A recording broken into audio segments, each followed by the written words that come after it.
Salut! Astăzi o să vedem cum arată un tablou electric în Grecia.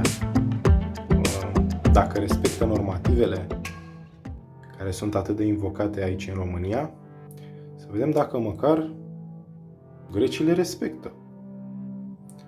La prima vedere, un tablou destul de drăguț. De la Hager, ce pot să spui? Foarte ok. Chiar arată bine.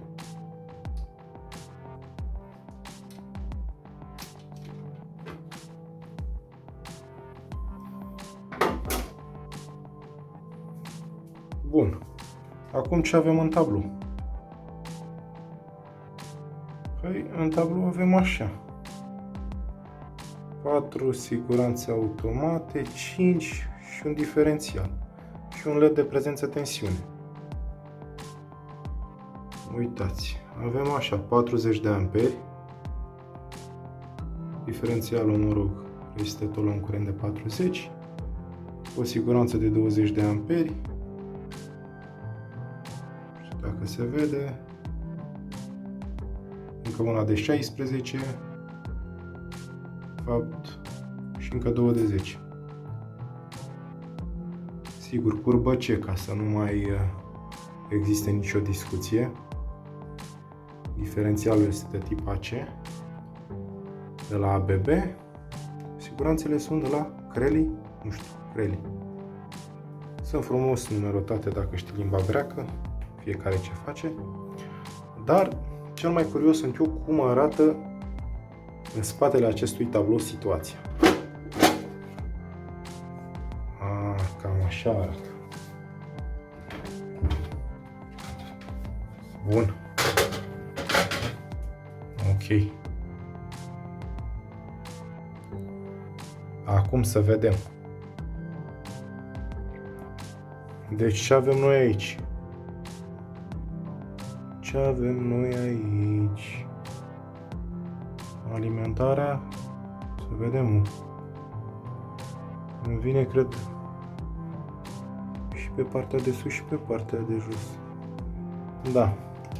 Deci alimentarea vine pe aici. Este un fel de general de 40 de amperi. Faza vine pe aici, vine pe negru. Apoi normal pleacă pe bicolor și ajunge în diferențial. Iarăși în diferențial vine direct nulul de lucru, în diferențial. Super, super. Și apoi mai e luat un nul pentru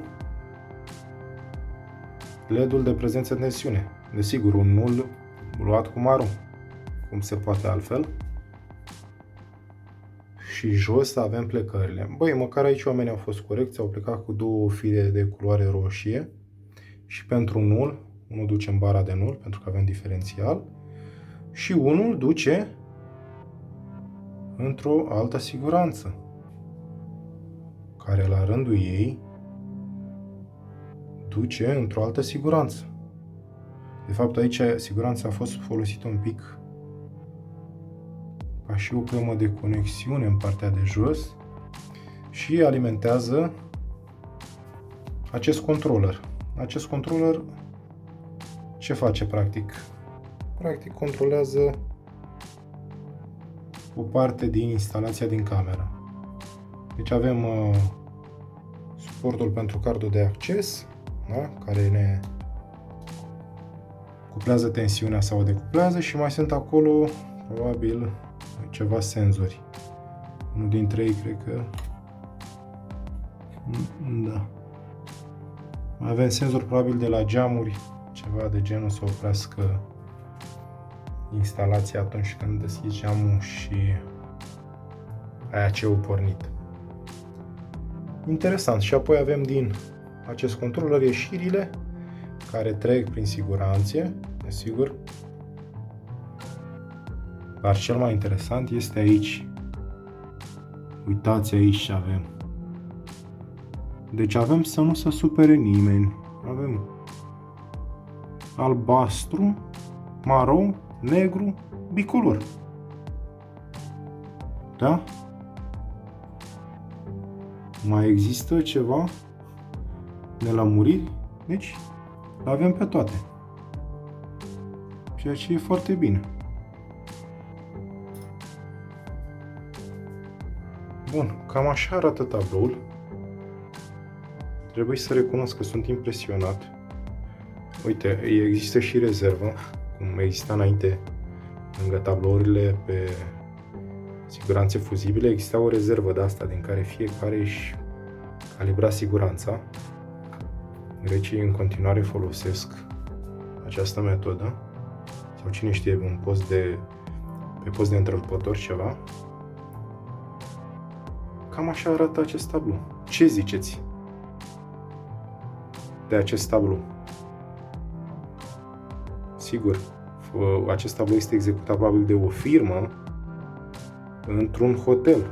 Deci nu este într-un hotel de 4 stele, nu este la Dorel acasă sau la Nea Gheorghe care l-a chemat pe Dorel.